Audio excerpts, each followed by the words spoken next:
Welcome to this special Friday night edition of the Banfield Show. Tonight, exclusive details in a harrowing story from a young woman who says she was brutally gang raped by Sean Diddy Combs and his entourage. She says it happened one terrifying night back in 2018. Her recall is crystal clear and specific. And if true, it represents one of the more disturbing assaults that Sean Combs, Diddy, is alleged to have committed. What's different about this accuser, Ashley Parham, is just that, her name. It's front and center. She chose not to remain anonymous in her lawsuit like so many others have. What's also different is that she wasn't at a party. She wasn't even in the entertainment world. In fact, she says she's never even met Sean Combs in person before this had happened. Her 62-page complaint is filled with details and is one of at least 25 lawsuits that Diddy is now facing, in addition to facing federal criminal charges that could put him away for life. I read a lot of those details right here on the air the night that lawsuit was filed. But tonight, Ashley Parham is here to fill in some blanks. As a recap, she says the gang rape happened at the home of a mutual acquaintance in the Bay Area back in 2018. She says that Sean Combs singled her out because she publicly disrespected him in a FaceTime call and accused him of orchestrating the murder of Tupac Shakur. She says that Combs and 3 other men raped her, the other men acting on Diddy's orders. She also claims that members of Combs' entourage stood by, even helped out in the assault. Afterward, she says everybody simply hung around drinking and smoking as though nothing had happened. And even though she was drugged, she says it soon wore off and that scuffles eventually broke out, during which shots were actually fired. She even claims that she slashed at Diddy with a knife. A neighbor heard the ruckus and called the police, but Parham says the officers who showed up from the Contra Costa Sheriff's Department didn't offer to help her. She says she didn't believe they ever even investigated. The department, however, says this, and I quote, "A report was taken on March 23rd, 2018. We take these cases and accusations seriously, and detectives thoroughly investigated the accusations. It was later determined the claims were unfounded." Which brings me to tonight. Months after putting her name on a highly explicit, exhaustively detailed court filing, Ashley Parham has decided to go on national television and answer questions about it. She asked us if we could conceal her face, and we agreed. She also wanted to be joined by her attorney, Ariel Mitchell. Here's our conversation. Ashley and Ariel, thank you very much for doing this. I know this is extremely sensitive. I'll ask the questions best I can, and I'll challenge the best I can, understanding that this is delicate information. With that in mind, Ashley, can you tell me how you first even came into contact and came to know Sean Combs?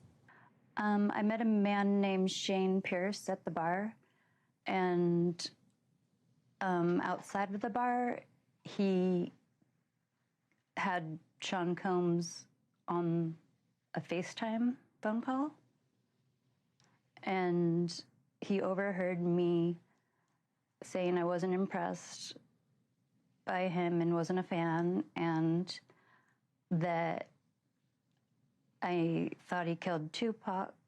And do you believe that that's what started all of this, that perhaps Sean Combs had a grudge, just hearing that you believed he was Tupac's killer?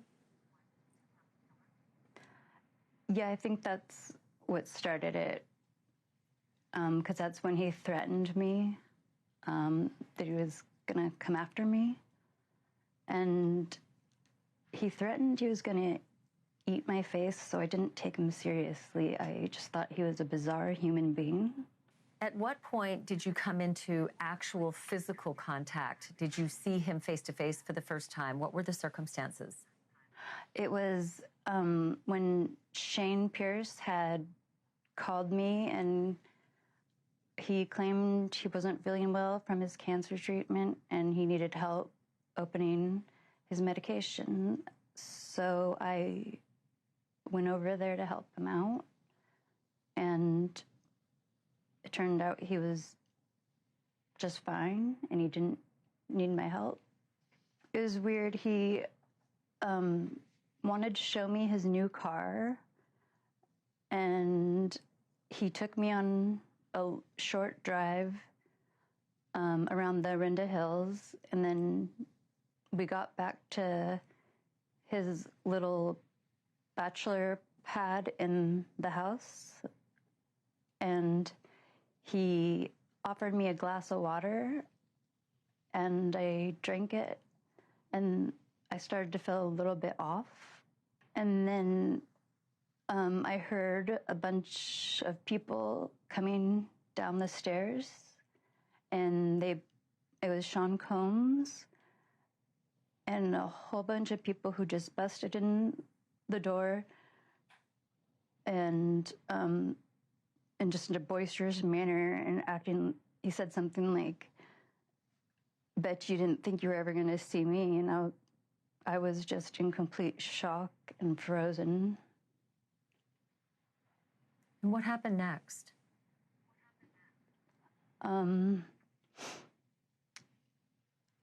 He basically started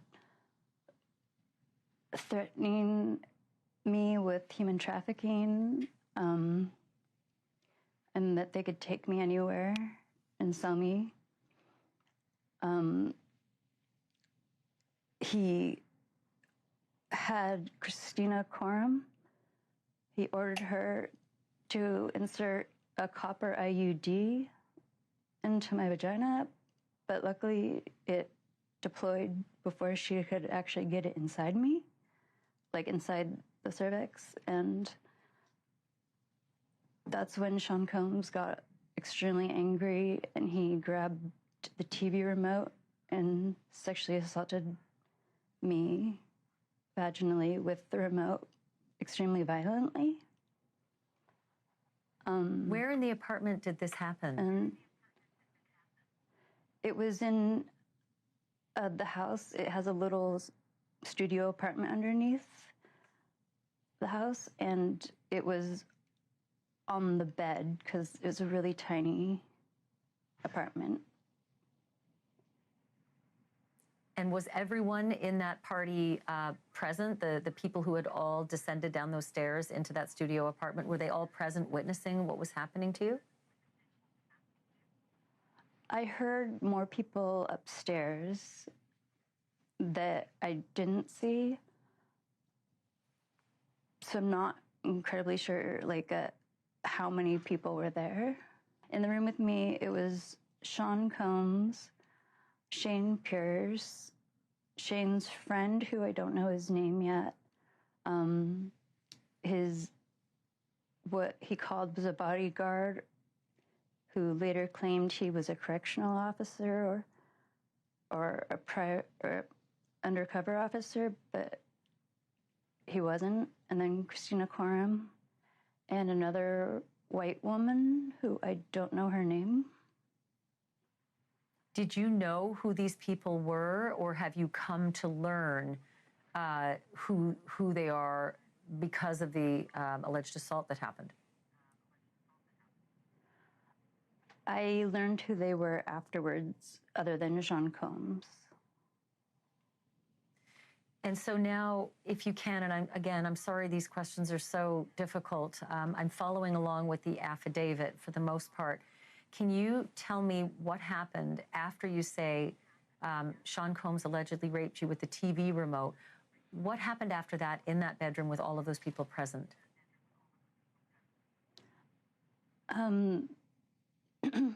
They took turns raping me, and Sean Combs raped me anally. Shane Pierce also raped me, but vaginally. And the bodyguard guy, he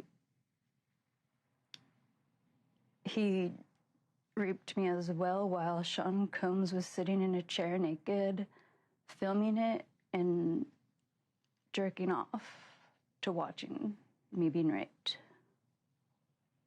Sean Combs was masturbating while you say the other members of his party were taking turns with you?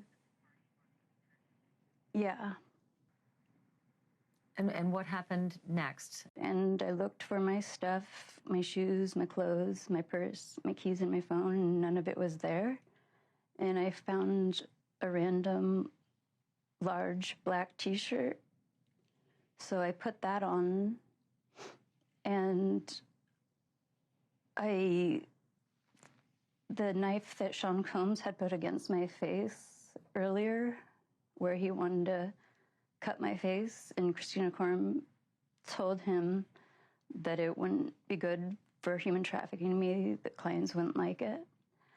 I found that knife because they had left it in there. So I tried to hide it on my left side underneath partially of the t-shirt. And I stepped outside, and that's right where the bodyguard with a gun was, and they told me to sit down. So I sat down on this makeshift bench out of buckets and a plywood, and I just had to sit there and just kind of listen to Sean Combs brag about what he did to me, and that he's gotten away with more serious crimes and no one would believe me. And he mentioned Tupac. And to be clear, this is outside now. This is in the backyard. You have now moved out towards the backyard where they are all sitting outside? Yeah, they were all in the backyard sitting outside just having fun with each other, like, and they were smoking and drinking like it was just a normal day for them. So what happened after that? I was sitting there on the bench and I wasn't allowed to leave. At one point, Sean Combs threw a fanny pack at me that was full of drugs, and I got angry and I threw the fanny pack into the bush, and that's when the bodyguard told me that I had messed up and to go get it, and Sean quickly said, no, she needs to stay there. Someone else go get it. So I couldn't get up from the seat. He was just trying to brag about all his celebrity friends. And I just didn't want to listen to him. I just was sitting there until I could try to run. But there were so many people, like, around the house and up above near the actual house's backyard, where there's a patio where Christina Coram and a bunch of people were just hanging out and smoking and chatting and having fun. Sean Combs turns to me and he says, why haven't we ever partied like this before? And that's when I got enraged and I said, this is not a party, you raped me. And he attempted to bribe me with some amount of money, and I said, no, you raped me. I'm not going to stay silent on this. And then he ended up calling his mother, Janice Combs, and she got on the phone, a FaceTime video, and she yelled at me not to hurt her son. And I yelled back, he raped me. And she told me to take the money and shut up. At some point, someone in the backyard brought out a weapon and fired it. What were the circumstances surrounding that? That's when Sean Combs had bragged about getting away with way worse than what he had done to me, and he admitted to killing Tupac or having him killed. And that's when the bodyguard turned the gun around on Sean Combs, and I ran behind the bodyguard because I was just looking for any type of person who might help me. I tried to get the gun, but he wouldn't let me, and it went off in Sean Combs' direction into the hill. Luckily, it didn't go into anybody's house. And I just want to go back to that one detail. Sean Combs said to you that he killed Tupac or that he had Tupac killed? Which one was it? He paid to have Tupac killed. That's what he said in that moment in the backyard, that he had paid to have Tupac killed. Yes, and he was bragging about it. So now a gunshot has gone off in Sean Combs' direction. What happened after? You're now standing behind the bodyguard, one of the men who was in the room and allegedly assaulted you with the others. What's the next series of events? That's when I kind of lost my mind, and I had the knife and I ran at Sean Combs, and he started to run up the stairs towards where Christina Quorum and all the people were sitting up on the little patio, and I hit him in the back with my left hand, and he fell down on the stairs. He was lying down on the stairs, and he turned back and looked at me, and I had the knife in both of my hands, and I was going to plunge the knife into him because it was a kill or be killed situation. And his face looked so scared that he was looking at me like I was the monster when he's the monster, and my moral compass snapped back in. And I decided that this is insane. I can't do this. I don't have it in me to do that.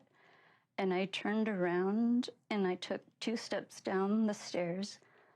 Sean Combs got back up and he pushed me, but I caught my footing and I took the knife and I slashed it backwards behind me without looking, and it made contact with him and he backed off. They had me forced to sit back down on the bench, and Christina Quorum came down. She had a medical bag, and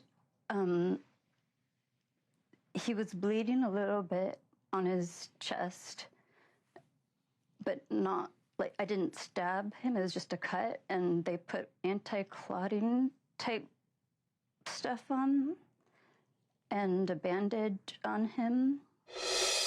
You're watching a special edition of Banfield tonight. My wrenching but important conversation with a woman who's now going public about what she says was a vicious gang rape at the hands of Sean Diddy Combs and his entourage. Before I play more of my interview with Ashley Parham, I want you to hear Diddy's side of the story. Here's a statement from his legal team, quote, "As the Contra Costa Sheriff's Department confirmed, her report was thoroughly investigated and it was determined the claims were unfounded. Mr. Combs was nowhere near Orinda, California on the day she claims she was assaulted. there is no evidence that Mr. Combs was ever in the same room as Ms. Parham. She is completely unbelievable, and no sane person who views the evidence will credit her story, end quote. Let's pick up our conversation with what Ashley says she did after the alleged assault. You were able to make an escape from that backyard. How did that happen, and when did that happen? That happened because the neighbors had been making noise complaints to the cops, and the neighbor came over to see what was going on one time earlier before the gunfire, and he asked if everything was going on, and the bodyguard turned the gun on him and told him to go away. But then he came back and created the distraction. Created the distraction for me to actually run. And that's when I ran towards him in his house. And then someone, I believe it was Sean Combs, from the top of the hill near the front of the actual house, not where I was escaping from, started firing a gun at me. So at this point, you're making the escape from the backyard. The neighbor is helping. You're running down the street towards the neighbor's house, and there's gunfire, you believe, from Sean Combs. Did you seek shelter? Did you try to find somewhere to, avoid being shot? Yeah, the neighbor jumped behind a car, and I followed him behind the car. And then did you eventually get to the neighbor's house and be able to call the police? The neighbor had already called the police, and he invited me into the house. And then when the police officer showed up, he really couldn't have cared less about what I was saying. He didn't offer me help. He didn't offer me an ambulance. I told him that Sean Combs had raped me, and he didn't offer me a ride or any type of help. He just left me for dead there. Did the neighbor at least report there's been gunfire? We've escaped with our lives. We've had to crouch behind a car to escape bullets. Did the police listen to any of that? Yeah, that police officer heard the neighbors say that we got shot at, and he told him what he had seen and heard. And Ariel, I'll ask you to step in here. Is there a police report from that night from the Contra Costa police to indicate that they had responded to this gun complaint and obviously what Ashley says was a rape complaint as well? The Contra Costa sheriff did admit that there was a complaint on March 23rd, 2018, but they claimed they investigated and it was unfounded. So all of the women who have reported alleged sexual assaults to the Contra Costa police have all had their claims investigated and unfounded. I spoke to Ashley's therapist, who informed me that she has treated several, countless women throughout the county who all reported their crimes and the sexual batteries against them to the Contra Costa sheriff, and all of them were found to be unsubstantiated. I actually have spoken to two individuals, one of whom is a rape victim of Shane Pierce, who was raped by Shane Pierce 6 years before this incident happened to Ashley. She reported the crime to the police in Contra Costa, and they also unsubstantiated her claim. And I should mention here that these are allegations until proven in a court of law, but I want to continue with this story as well. It wasn't just the Contra Costa County sheriffs that Ashley made a report to. She also reported this to the Walnut Creek Police and to the Orinda County, or the Orinda Police Department. Ariel, was there any response from those police departments? So Orinda and Walnut Creek are city police departments, all under the umbrella of Contra Costa County. So I did reach out to them, and they directed me to go through Contra Costa County. And anybody from myself on down who have made public records requests to the county for these reports and these records have all been denied. They refuse to give us any public records that we are entitled to in relation to all of the times Ashley reported this crime to these 3 different police departments. And I'm assuming this is still part of the investigation in the lawsuit. So I just want to carry on with what happened next in the series of events. Ashley, the police leave, you're at the neighbors. What do you do next? The neighbor offered that I could sleep on the couch, but I just, after everything I had been through, I just didn't trust anyone. And I knew that they had all left because there was speeding vehicles and screeches when they left. So I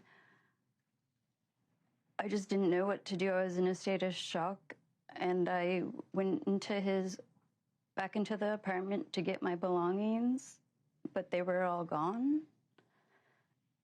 And the adrenaline had worn off, and my body was just fully exhausted.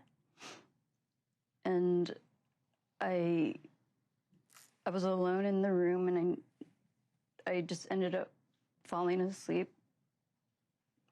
And I know that doesn't make any sense to people, but the Orinda Hills are incredibly dark and windy roads with no street lights. The idea of running half naked down to police who weren't going to help me anyways wasn't going to happen, because I assumed that they were going to, Sean Combs people were waiting for me if I tried to leave. I just lost faith in humanity and kind of just gave up and lied in the bed in a catatonic state until I fell asleep. And Shane brought you And then back what your happened stuff. when you woke up? And when I woke up, Shane appeared and he gave me back my stuff, and he was pretending like nothing bad had happened. So I just went into a fawning type state and was like, okay, we'll just play the game he's trying to pull so I can get out of here. And he gave me my stuff back, and I got to leave. How did you make your way out of there? You now had your keys and you could drive away from this crime scene? Yeah, I had to use GPS to get back to the freeway because it's not an area I know. And I was able to drive and get home. And when I got home, I was just so destroyed. I just lied in my bed for 3 days, not eating, not sleeping. I couldn't function like a normal human being. Ashley, the tough question, not just from me, but from any opposing counsel, that would be Sean Combs' lawyers in this case, if it goes to trial. The tough question will be, why would you return to the scene of a gang rape, a shooting, a knifing, and a harrowing escape under gunfire after finding safety at a neighbor's house where he offered to let you stay there? Why would you have returned to such a terrible scene?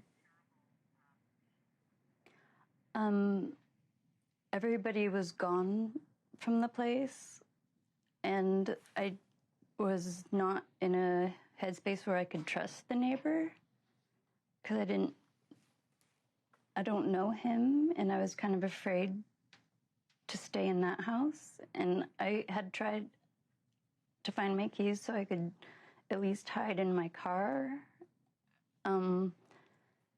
I kind of just gave up on life, honestly. If they had killed me that night, I wouldn't have cared at that point. And again, I'm sorry to ask these tough questions. I do think that, I was going to say, and I'm sorry that I have to ask these tough questions. I feel like Sean Combs' lawyers will be a lot tougher than I am. It's hard to understand from an outside perspective why you'd feel less safe with a neighbor who rescued you than walking back towards the crime scene where all those horrible things had happened before you could truly know for sure there was no one still left in that home. Ashley, I'm going to jump in here because I really feel we're looking at things from a very logical standpoint. You nor I have not been in that situation. And anybody attempting to judge the mindset of somebody in that situation, it is ludicrous, honestly. How could you not understand why we would logically not experiencing that? Of course you would say, oh, well, why wouldn't you just stay with the neighbor? The neighbor is a stranger too. She's just went through this very great ordeal, not knowing where to go, what to do. And now there's this other stranger who's introduced where she was with the police and nothing happened. Logically to me, trying to go back to get her stuff seems the most reasonable. She doesn't have her clothes on. She doesn't have her phone, her purse, her keys. And now to expect her to now go stay with a complete stranger and not even attempt to, I guess, get out of there entirely, when she thought it was safe to at least go back to retrieve or at least find her possessions. She thought everyone had left. So would you prefer an empty space or a space with this random person that you don't know after you had just been violently gang raped, threatened with your life, threatened to be sex trafficked? In my mind, it doesn't make sense for her to have just stayed with the neighbor. What she did makes logical sense if you are to put yourself in that predicament where these things had happened to you.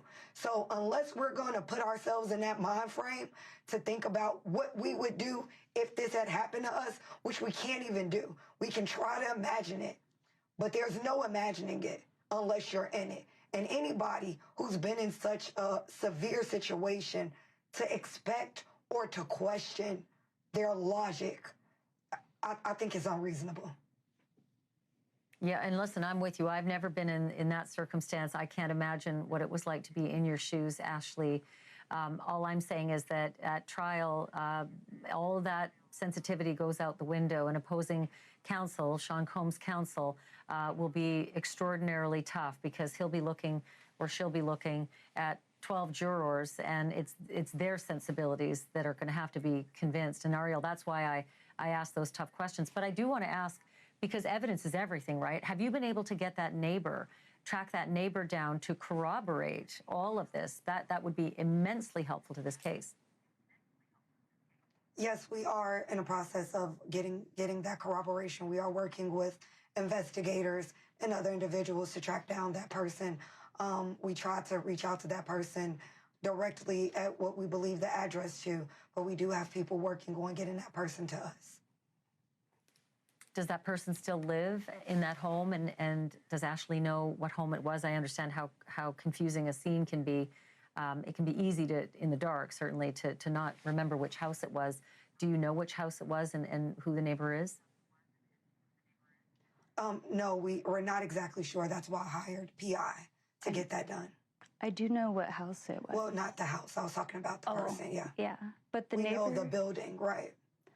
The neighbor, he didn't offer to take me to the hospital or the police, so I couldn't trust him either as well. Just to let it be known, outside of the person, the neighbor, the Contra Costa sheriff has already confirmed that a report was made that night. So to the extent there is no dispute whether or not a rape was reported that night. So that's not in question. Welcome back to our special report on what may be the single most sensational of the now more than 24 lawsuits that are facing Sean Diddy Combs, P. Diddy. An accuser named Ashley Parham has outlined in court papers and is now telling us in person how she was allegedly gang raped, drugged, shot at, and threatened by Combs and his associates. She further says she was given enough drugs to kill a horse on the night of the alleged attack. I asked her about that. Do you think that the water that you'd been offered prior to them arriving was drugged? And did you feel as though you were under any kind of influence at this point of the alleged gang attack? Talk about the oil too. Yeah. I did feel a little bit off from the water, but before they raped me, Sean Combs pulled out a bottle of what turned out to be oil, and he doused my whole body in it to the point my hands were dripping, and I couldn't push anybody away from me. And then I just slowly, like, my body started to not function properly, and I wasn't able to fight back or do anything. And then in the affidavit, you mentioned that as the alleged gang rape is ending, Sean Combs takes a pill out of a bag and he puts it in your mouth. Do you know what it was and what effect did it have? It was a white circular pill. I don't know what it was, but I'm assuming it was like Plan B or something, because the copper IUD didn't work. Did it have any kind of drugging effect on you? Did you feel as though you became even more incapacitated afterwards, or did it have no effect on you? I was pretty incapacitated, so it didn't feel like it did anything more to me. Did that party all eventually leave the room and leave you in that state, or what happened after the gang rape ended? Christina Parham came over. I was hanging halfway off the bed, just kind of lifeless, and she came over to check on my, like, if I was still alive and breathing and stuff. And she had a bag that had IVs and little medical bottles that I don't know what would be in them. I do remember that they did put an IV in me, but they didn't have a stand. And they put it on top of the table near where Sean had been sitting. And I remember that I grabbed at it and it fell to the floor, and the bodyguard was still in the room, and he put it back on the table saying it wouldn't work if it was on the floor. Welcome back to our special report this Friday night. We're devoting this hour to a woman with a harrowing accusation that she was drugged and raped by Sean Diddy Combs and his entourage back in 2018. A woman who says she was treated at a hospital days later. She says a report from that hospital does exist. So I asked her what it contains and how it might back up her account. Here once again, Ashley Parham with her attorney, Ariel Mitchell. When you went to the hospital, was it immediately after the incident, or was it several days later? And if later, were they able to do a rape kit that has some integrity to it due to the proximity to the incidents themselves? It was later. A couple of weeks later, right? A couple of weeks later, unfortunately. I didn't have the guts to go earlier, and I regret that. Talk about when you contacted your personal physician for the testing, Oh, yeah. STD testing. I contacted my primary care physician and I told her that I had been raped, and she gave me all the STD tests and the HIV tests that all luckily came back negative. Understanding that the hospital report is in depth and lengthy, is there anything that you have in the hospital report that can prove or disprove Ashley's claims about what happened that night? It proves that she went to the hospital and that she reported a rape and that they did a rape kit. And of course, unfortunately, due to the delay, there was not much that was or could have been found. Again, allegations are allegations until they're proven in a court of law. And that is where we stand tonight, with a harrowing story from a woman with unbelievable details, but they haven't reached a courtroom yet. That does it for us tonight. Don't forget to check out the NewsNation app for the latest on this and other stories from NewsNation.